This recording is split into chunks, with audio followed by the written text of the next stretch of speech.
Bom dia, pessoal. Então, esse é o nosso segundo encontro da disciplina de nutrição para a enfermagem e nós vamos hoje fazer comentário, vamos falar do assunto de carboidrato.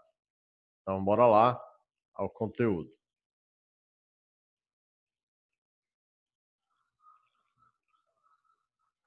Os carboidratos, eles são macronutrientes essenciais ao nosso organismo e são classificados como a primeira fonte de energia que o nosso organismo utiliza para suas atividades em gerais.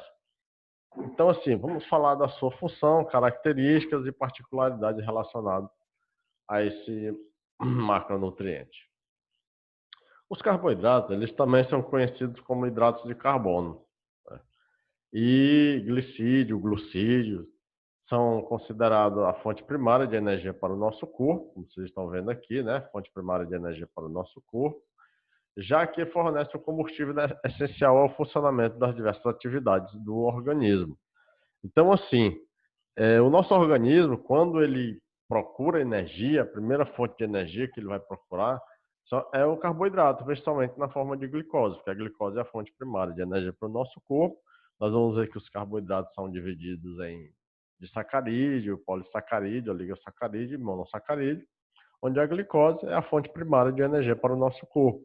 Para que daí o organismo realize o metabolismo e venha a dar conta de todas as suas funções orgânicas, celulares e sistêmicas com a presença dessa fonte de energia no organismo.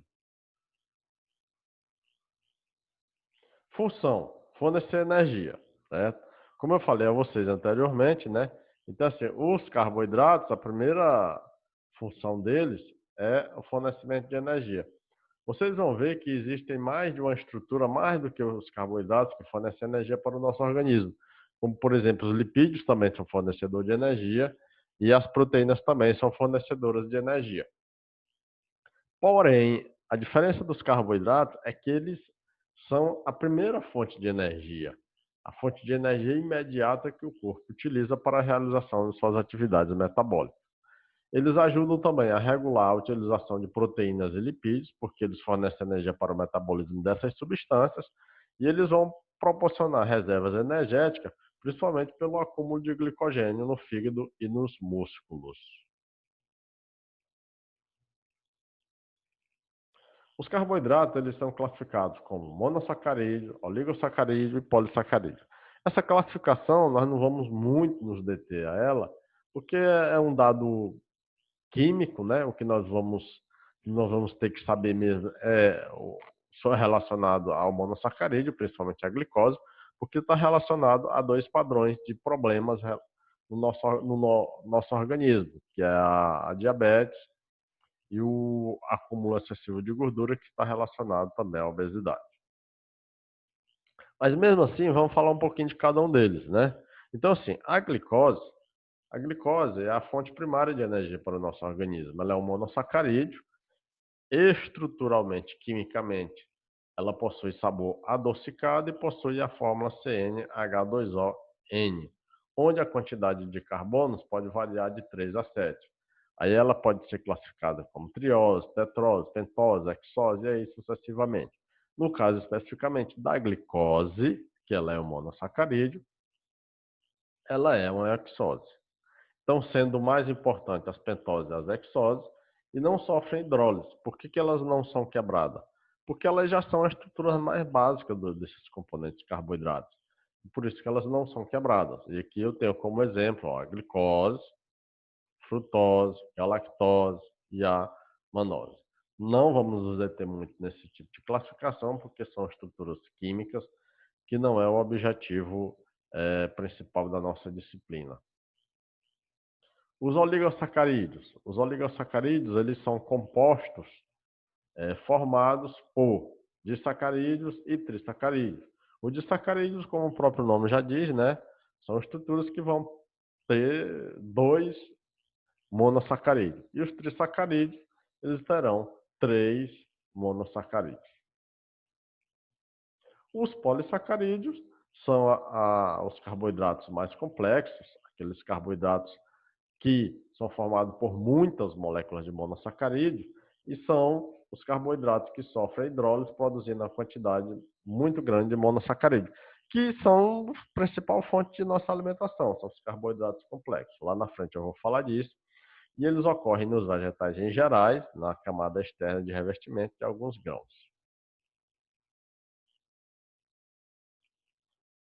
Bom, carboidrato e função no organismo e local de absorção.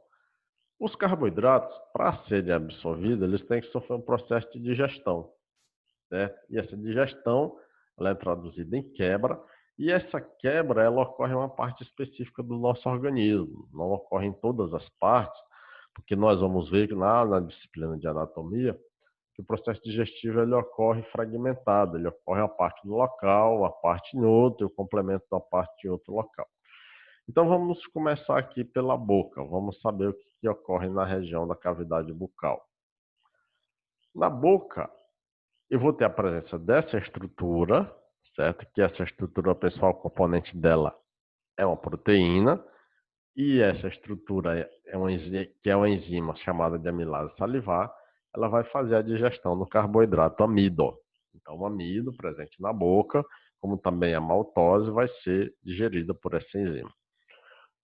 No estômago nós vamos ter um pH ácido e ele vai bloquear a ação da enzima amilase salivar. Então, no estômago não vai ocorrer digestão de carboidrato, essa digestão vai se perpetuar por órgão seguinte do sistema digestivo, que é o intestino delgado, com suas diversas partes, que são o duodeno, jejunum e o íleo.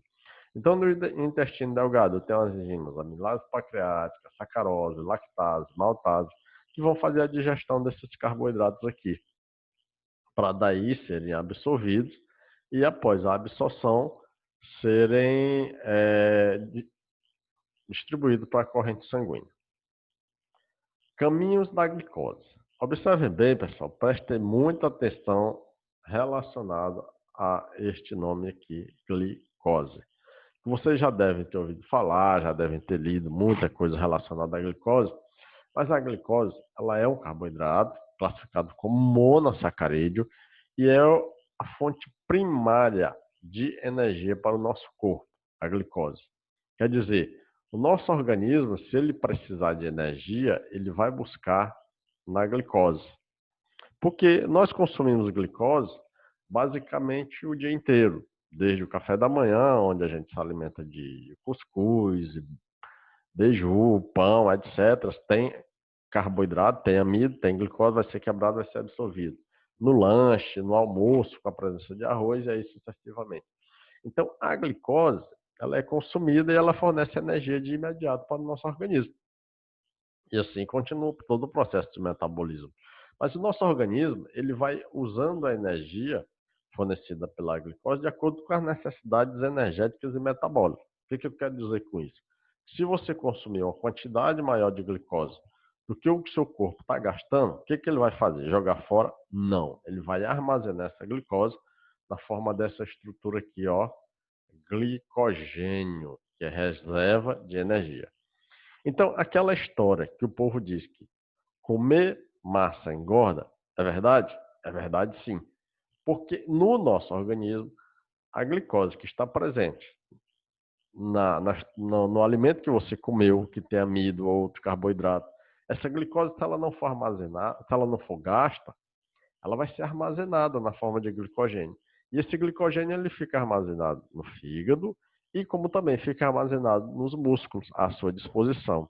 E quando não, vai ficar armazenado na região subcutânea, transformada em gordura subcutânea.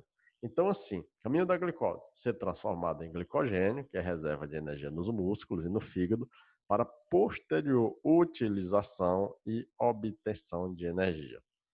Outro caminho, ser distribuído para todas as células do organismo através da corrente sanguínea e ser transformado em gordura armazenada para necessidades futuras. Daí, então, a grande importância da glicose e os malefícios que ela traz quando o organismo não consome a glicose que é jogada para dentro na alimentação em quantidade suficiente. Se você comer mais glicose do que você gasta, você vai armazenar essa glicose e vai ter uma tendência a desenvolver, a aumentar de peso, a engordar, ou armazenar essa gordura, ou armazenar essa glicose na forma de glicogênio no fígado e principalmente nos músculos e na região subcutânea também. Fontes de carboidrato. Os carboidratos, eles nós consumimos, né, os carboidratos de determinadas fontes. Geralmente essas fontes são vegetais. Então vamos ver aqui. Essas fontes, elas têm carboidratos que são considerados complexos. Por que complexos? Porque aqueles carboidratos não são refinados. Quando você come uma fonte de carboidrato complexo, ela vai demorar mais tempo no seu processo digestivo e vai lhe fornecer uma quantidade de carboidratos mais variada, não só um único tipo de carboidrato. E temos fontes de carboidratos simples. Essas fontes de carboidratos simples são aquelas fontes que são refinadas, que passaram por algum processo da indústria química de alimentos para serem refinadas. Então, as fontes de carboidratos complexas que nós temos são os cereais integrais, o trigo, a mandioca, o macarrão, batata e a batata doce e as leguminosas em geral. Ou seja, tudo isso aqui está in natura praticamente, da forma que é retirada da natureza, a gente consome sem passar por nenhum refinamento, nenhum processo industrial químico para ser refinado. E as fontes de carboidratos simples, as frutas, é uma fonte de carboidrato simples, porém saudável, o mel também. Agora, o açúcar não é uma fonte de carboidrato saudável, porque o principal componente do açúcar é a glicose, e o açúcar branco ele é refinado, as balas também, e os refrigerantes não dietéticos também são fontes de carboidrato simples. Por que que isso aqui é importante? Porque no rol das coisas, as fontes de carboidratos complexas, elas irão nos fornecer uma quantidade mais variada de carboidrato. O processo digestivo dessas fontes ele é mais demorado, ou seja, vai dar uma saciedade maior ao organismo e são fontes de carboidrato que até ajudam o indivíduo a perder peso. É contraditório, né? Como é que eu vou comer um carboidrato e ele vai ajudar a perder peso? Isso aí é muito característico, pessoal, é relacionado aqui à batata doce. Se vocês observarem, as pessoas praticantes de musculação, elas consomem batata doce, porque a batata doce é uma fonte de carboidrato complexo, ela sacia e ajuda o indivíduo a ganhar massa proteica, massa corpórea, proteínas, como também a perder peso. Porque se eu não estou fornecendo uma fonte de carboidrato imediata no organismo, o organismo vai utilizar esse carboidrato de modo mais lento ao longo do processo digestivo do que se ele consumir a fonte de carboidrato simples. E os carboidratos? A deficiência de carboidrato pode trazer o quê? Então, do mesmo modo que eu falei do excesso de carboidrato no organismo, nós vamos falar agora da deficiência de carboidrato. A deficiência de carboidrato ela está relacionada a uma diminuição da quantidade de glicose disponível no momento do organismo, que isso é chamado de hipoglicemia. Então, essa deficiência ela pode provocar tontura, dores de cabeça, mal-estar e às vezes até desmaio.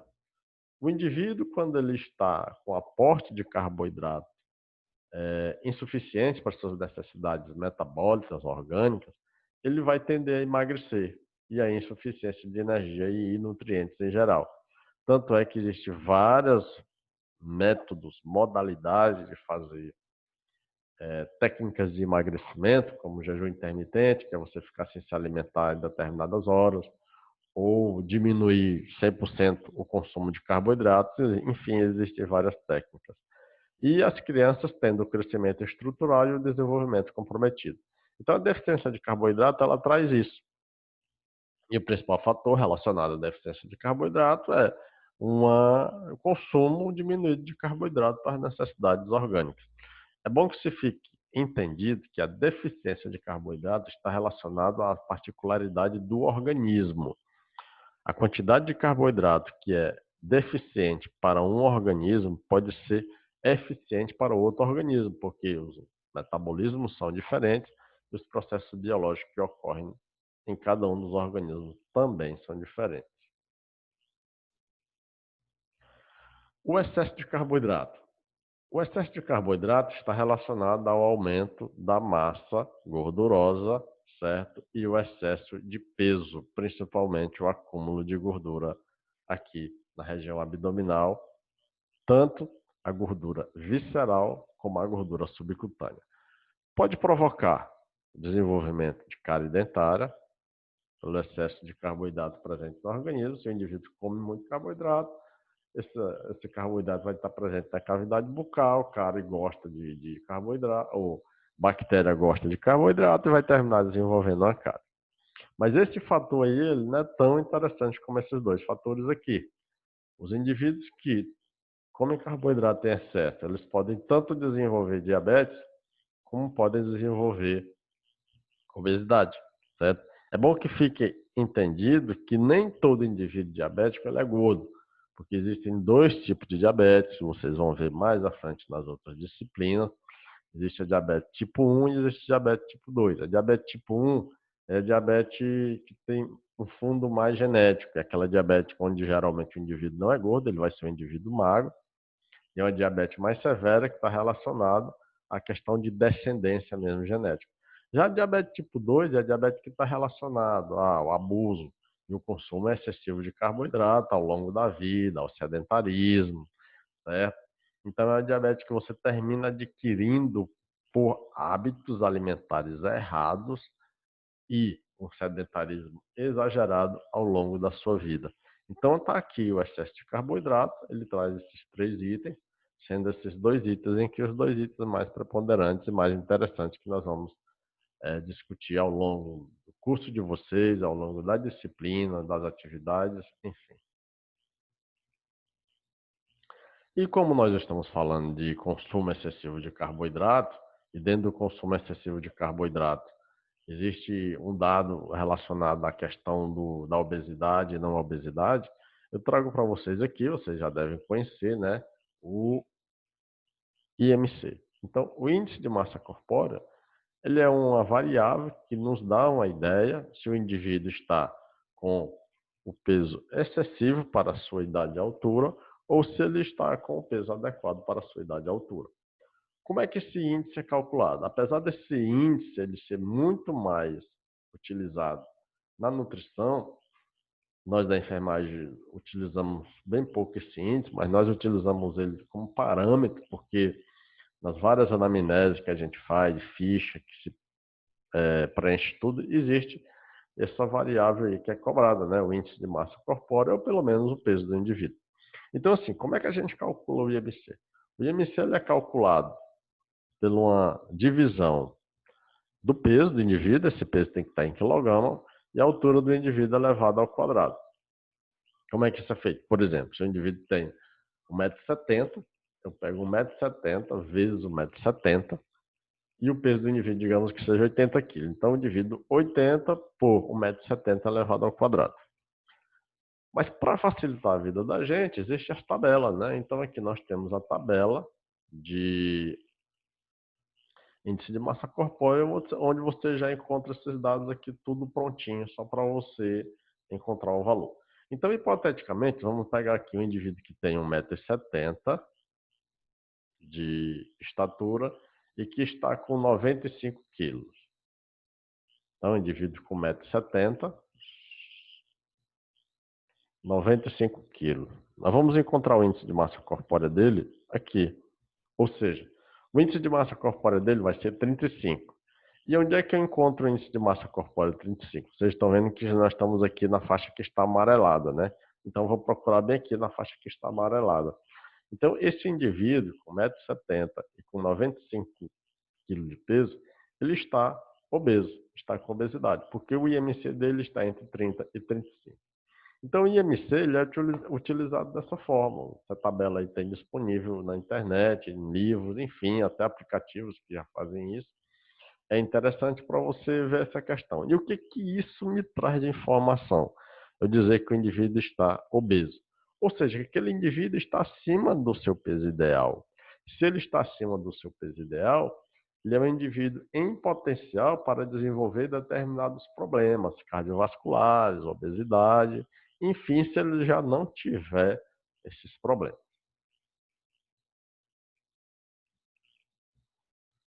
Agora nós vamos falar de da questão que eu falei lá no outro slide relacionada à complexidade, sim ou não, dos carboidratos.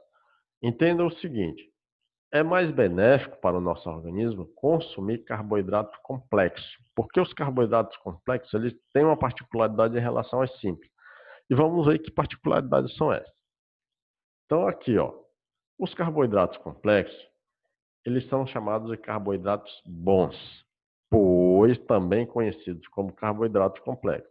Sua estrutura química e fibras exigem do nosso corpo mais trabalho para a digestão e a energia é liberada por um longo período. Então está aqui a explicação pelo fato dos carboidratos complexos serem carboidratos bons.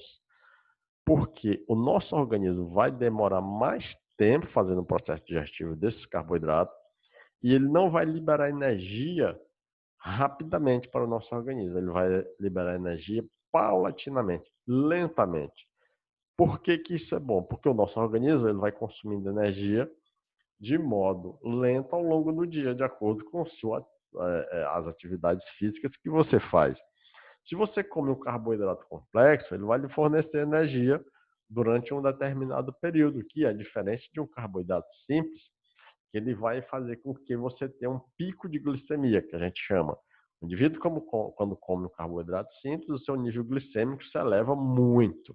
Ou seja, você de uma quantidade mínima de glicose que você tem no seu sangue, você sobe para quase 100% de glicose no sangue.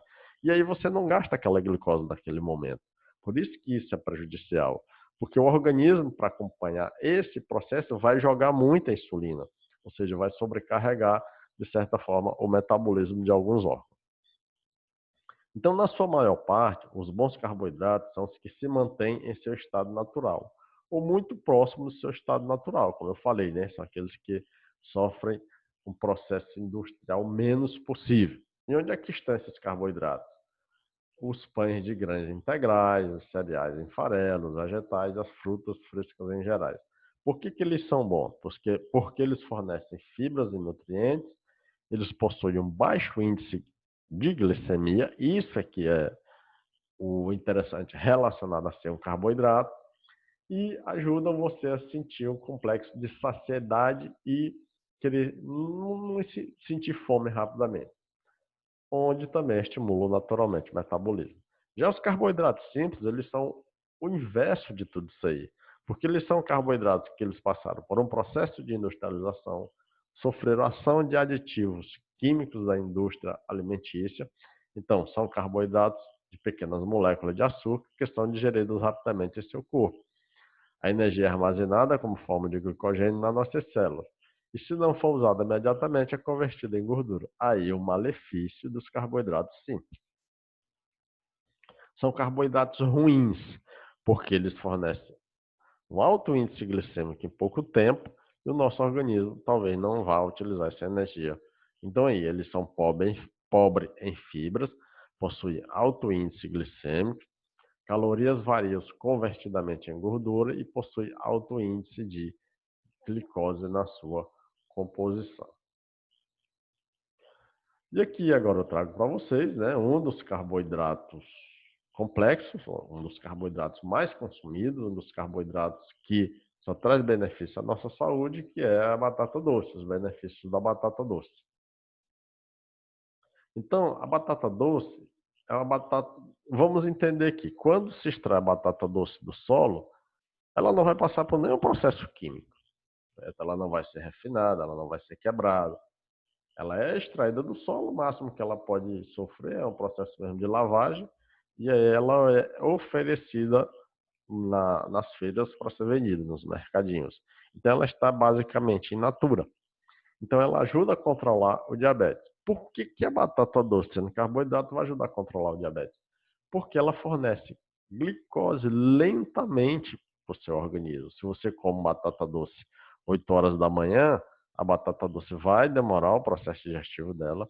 Quando aquela glicose da batata doce for entrar no seu organismo, você já está mais ou menos com as 2 horas de processo digestivo, certo? Porque a digestão é lenta, reduz o colesterol, fortalece o sistema imunológico, porque ela também tem proteína, é uma fonte de carboidrato boa, Aí ajuda a prevenir a anemia e possui um baixo índice glicêmico. Auxilia no emagrecimento, então comer carboidrato ajuda a emagrecer, ajuda. A batata doce é esse exemplo. Por que a batata doce ajuda a emagrecer? Porque ela tem um fator chamado saciedade. Quando você come batata doce, você vai demorar mais tempo para sentir fome, porque você ficou mais saciado. Regula a pressão arterial, é fonte de cálcio, ferro, vitamina A, C e auxilia na formação do colágeno, que são estruturas que vão estar presentes nas articulações. E essa outra tabela, né, eu trouxe para vocês verem aí os índices de glicemia presentes nos alimentos. O que é mais saudável? Quanto mais baixo ou médio for o índice de glicemia relacionado ao processo digestivo, a gente pode considerar esse alimento mais saudável. Então tá aqui. Alimentos que têm baixo índice glicêmico, até 55. Olha aqui listado todos. Os que têm índice glicêmico médio. O que é índice glicêmico? Índice glicêmico é a quantidade de glicose que esse alimento vai fornecer ao nosso organismo após ele ser consumido em um determinado período. Isso que é índice glicêmico. Porque os alimentos de alto índice glicêmico, eles não são bons porque eles fornecem uma quantidade de glicose muito grande no período. E muitas vezes você não está precisando daquela quantidade de glicose absurda. O que faz o seu corpo? Vai guardar na forma de glicogênio. E os alimentos que têm alto índice glicêmico, aqui de 70 à frente, são esses alimentos. Então aqui vocês depois olham a tabela, só a título de curiosidade mesmo, viu? Eu trouxe esse slide para contrastar com o slide de IMC. Então, assim, índice de massa corpórea é diferente de percentual de gordura corpórea. O índice de massa corpórea, vocês viram lá, que é um dado que está relacionado à altura e está relacionado à massa do indivíduo, ao peso. E o percentual de gordura está relacionado à quantidade de gordura que você tem subcutânea distribuída ao longo do seu organismo. Porque muitas vezes, se você pegar, por exemplo, indivíduos que são praticantes de musculação, eles vão ter o IMC caracterizado como obeso, porque está relacionado à sua altura e está relacionado à sua massa corpórea. Só que esses indivíduos, eles têm um índice glicêmico praticamente zero, certo? Então, assim, IMC não serve para ser comparativo quando você tem como referência o percentual de gordura corpórea. E para quem quer mais ou menos saber qual é o seu percentual, aqui está discriminado todos os percentuais que existem de acordo com o padrão orgânico da fotinha, né? Sendo esses aqui os indivíduos daqui para cá que têm um percentual menor de gordura, de 14 a 15%, e daqui para cá os indivíduos que têm um percentual maior de gordura, tanto no masculino como aqui no feminino.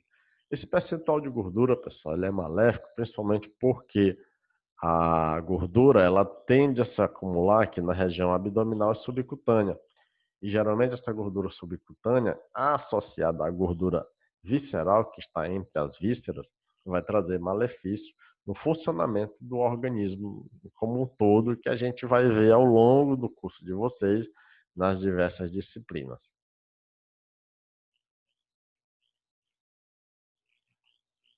E para ilustrar, vamos aqui fazer o comentário dessa questão relacionada ao assunto de carboidrato. Bom, a questão diz o seguinte: a respeito da gravura, assinale a alternativa correta. Vamos observar a gravurazinha aqui, né? Essa tirinha, o que ela está nos dizendo. Então, aqui a tirinha está relacionada à balança. No primeiro quadro, a personagem diz o seguinte: preciso cortar mais. Aí o outro, mais? Ela diz: estou falando dos meus carboidratos. Ufa! Bom, nós estudamos carboidratos, nós vimos que os carboidratos são as fontes primárias de energia para o nosso organismo. Se você consumir carboidratos em excesso e não utilizar, o seu organismo vai guardar. E, logicamente, você vai aumentar de peso. Certo? Então, diante deste conhecimento, bora analisar as alternativas e procurar a correta.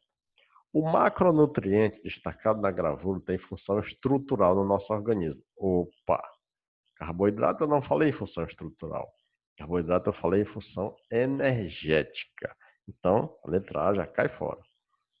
O consumo excessivo de carboidratos, associado ao fato de não se gastar a energia fornecida por eles, é que tudo bem, não interfere no ganho de peso ponderal das pessoas. É errado. Se eu comer carboidrato em excesso e ficar só deitado, o que vai acontecer comigo? Eu vou engordar. Então, interfere com certeza no ganho de peso ponderal das pessoas. É o principal micronutriente responsável pelo ganho de peso nas pessoas? Aí está correto, né? Mas vamos ver a outra alternativa. Tem função energética imediatamente no organismo.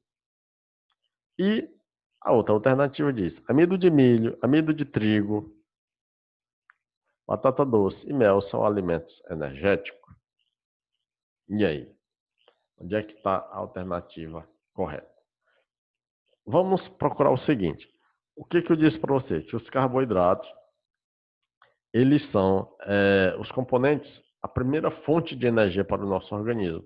Então, assim, se no caso aqui no desenho específico, ela está dizendo que tem que cortar os carboidratos, porque esses carboidratos estão fazendo com que ela ganhe de peso, ela aumente de peso. É a principal micronutriente responsável pelo ganho de peso nas pessoas. Sim, essa alternativa está correta. Tem fonte energética imediata no organismo também? Sim, essa alternativa também está correta. E o amido de milho, amido de trigo, batata doce e mel são alimentos energéticos também? Sim. Então, assim, essa questão, ela tem mais de uma alternativa correta. E vocês viram que as alternativas corretas são a letra C, a letra D e a letra E. Então, pessoal, eu espero que vocês tenham gostado da aula. Bons estudos para vocês e até a nossa próxima aula, pessoal. Onde aí a gente vai dar continuidade aos conteúdos da disciplina e tchau para vocês.